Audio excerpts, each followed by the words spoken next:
This is so good. The color.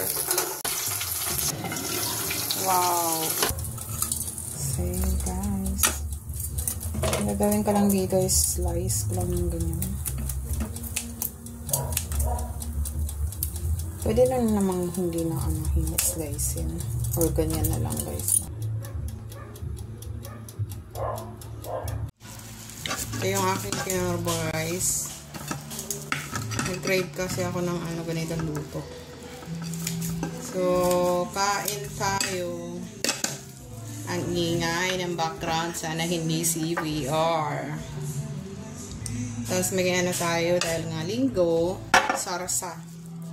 Tapos may isa tayong liempo. Lagay natin dito sa rice.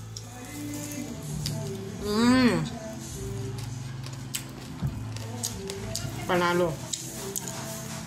Pag turbo talaga, guys. Panalo sa sarap. Malasa.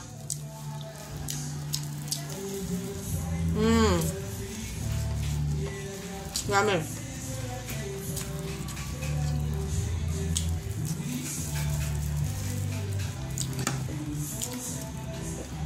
Yummy. Sarap.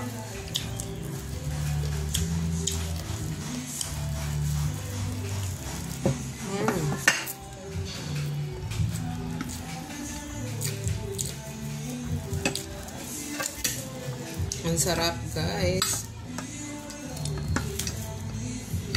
Pag ganitong ulam, mula na, guys, mula yung namamagay yung aking bato sa abdo. Palagi ako nahihilo pag ako ay nagugutom.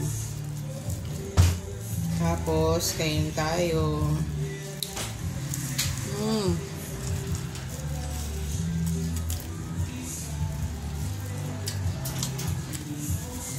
Dami.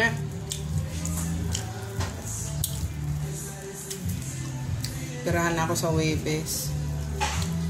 Alas 9:30 ng umaga.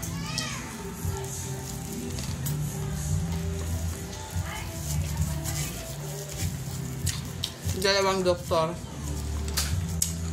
Pasado na ako sa clearance. Sa 28.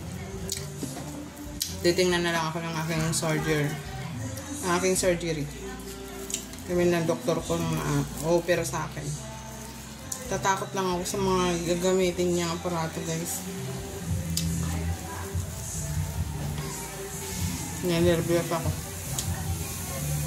Sabi nga, kailangan talagang itatanggal na kasi nanganganib na yung aking buhay lalo. Wala akong choice.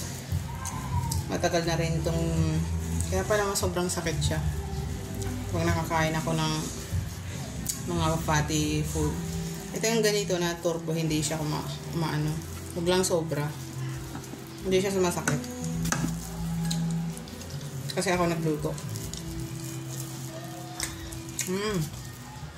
Sarap.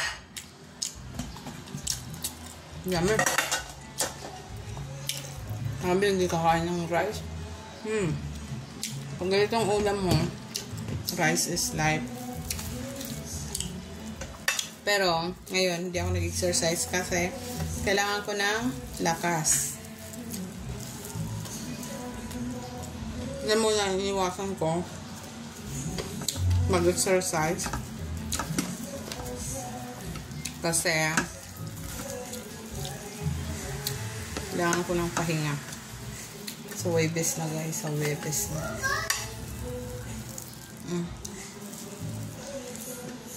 Bye-bye.